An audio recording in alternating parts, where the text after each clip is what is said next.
Welcome to another unboxing video from theplayersaid.com. My name is Grant. Today I'm unboxing and getting ready to actually play the second volume in a really cool new series, a solitaire series, Solitaire Area Movement series. This game is called Manila, The Savage Streets 1945. Beautiful art, by the way. I think the artist's name here is Dietz. Really enjoy that. I don't know if they commissioned that specifically for the box or if that was an original art piece that they got rights to, but absolutely gorgeous. The game is from Revolution Games, and it's designed by Mike Ranella. Really nice, heavyweight box. I'm going to grab the first game in the series. The first game in the series was called Stalingrad Advance to the Volga 1942. Same series, gonna lay those side by side, similar size box, most of the same rules and the way it plays, but obviously Manila's completely different situation. 1945 in the Pacific at near the end of the war. But really great series. I've enjoyed playing it quite a lot. Stalingrad I played probably 6 or 7 times and really enjoyed it. Why do I enjoy the series? Because it's interesting.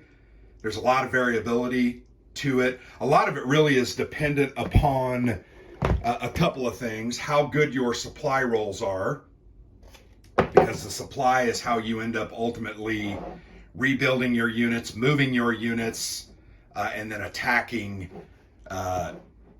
the defenders. In this game, you are playing as the Americans attacking against the Japanese, but that's some variability when you roll those each turn.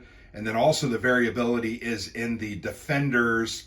Those units, as you flip them over, they're all different types and they have kind of a defensive strategy, I think they called it. Very cool and interesting, and it just every single game will be different. First thing you see here is a baggie filled with little miniature 6-siders, green and red. Nice looking dice. I'm going to go ahead and replace those.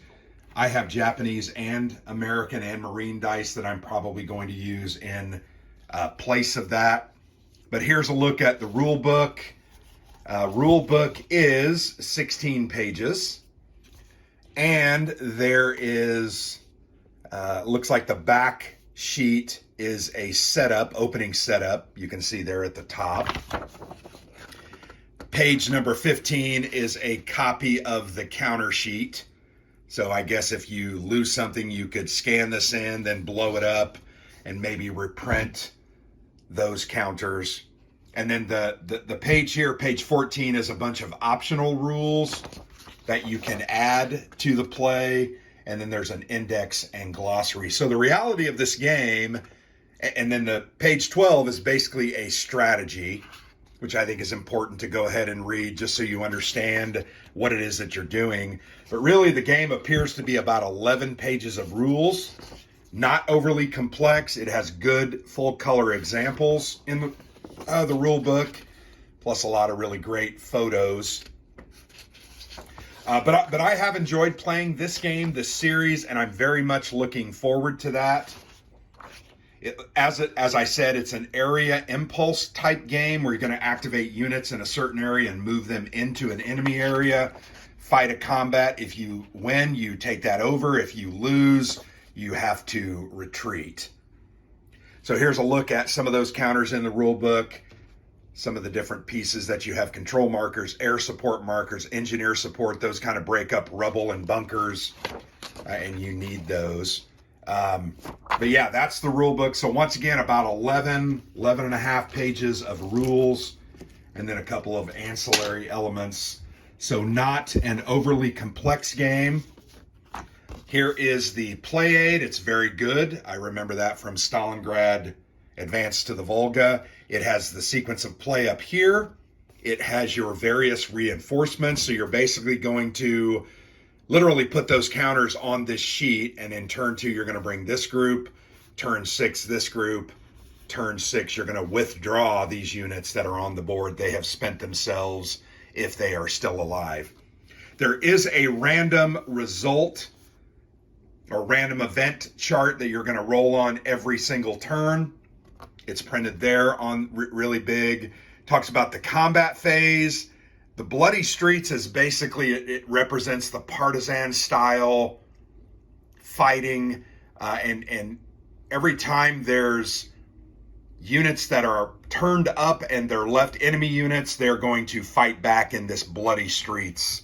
I think it was called a different name in Stalingrad, but it's the same concept there. Combat resolution, very simple. Here's how you attack, get your attack value and the defensive value. Then you each roll a d6. You add that to that total and then reduce that, and that's how many you win by. The back of the play aid shows these defensive strategies that I was mentioning earlier. You've got Sniper, Ambush, Barrage, Fanatic, and Elite. And I think those are the same as Stalingrad. Maybe the Sniper is a little bit different, but there's the cost to your supply points to buy the different units or to return armored or infantry units that have been eliminated. Air power is your most important thing. You can see it costs 3 points because what you're going to do is you're going to throw those into combat. You're going to roll a d6 and reduce their combat total or defense total by that number. Very, very powerful. Movement cost, just some very cool looking art there.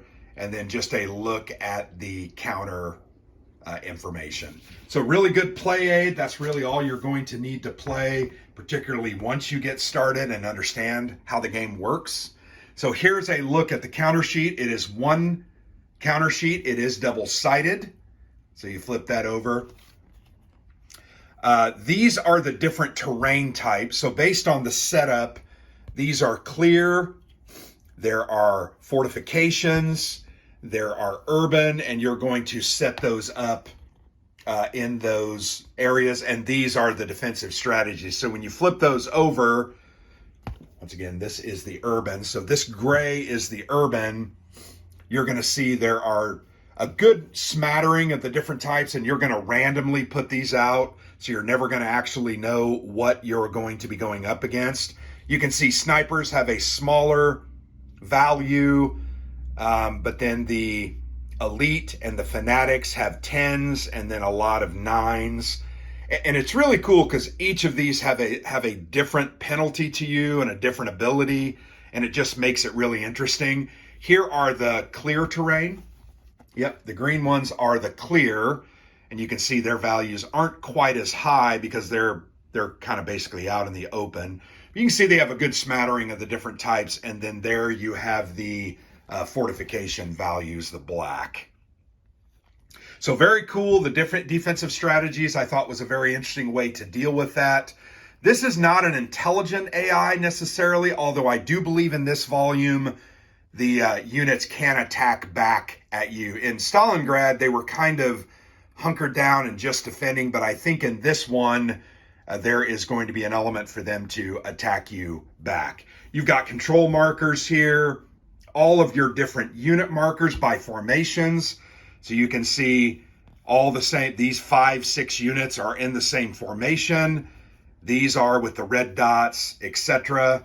And you're going to have to keep them together. There is a combined arms bonus, so when you have armor and infantry in the same attack, you get, I think it's a bonus, a +1 or something.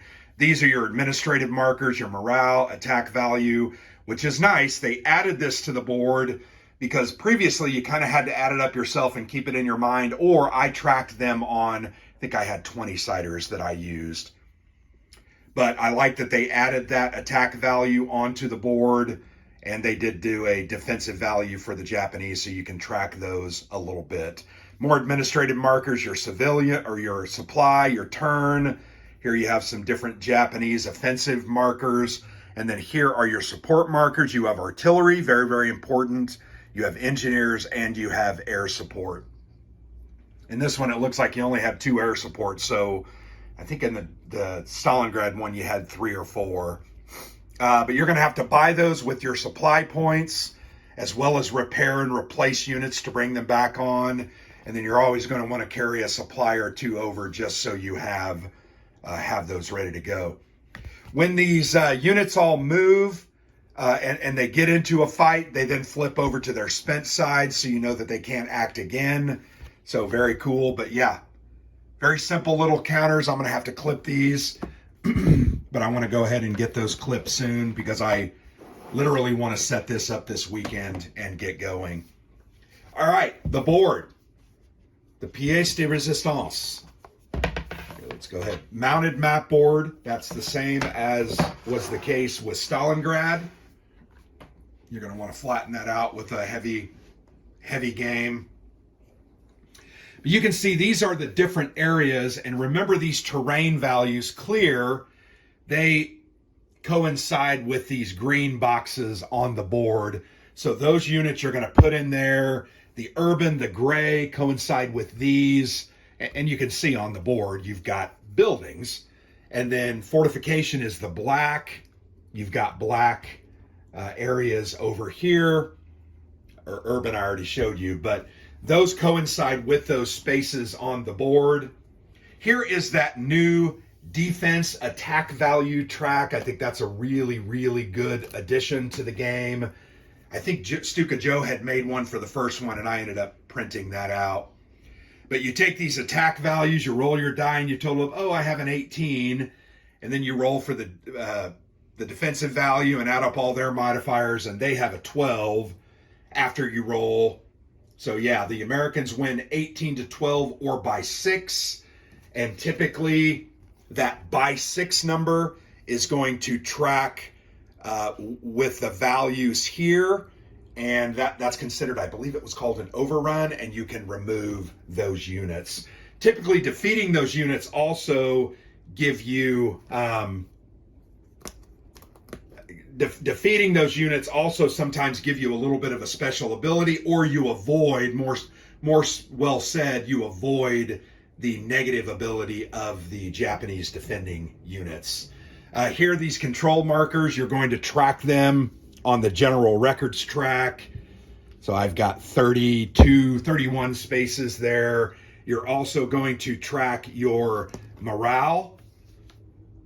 High morale is at 19, low is at 0, and you're going to get a modifier to your attacks.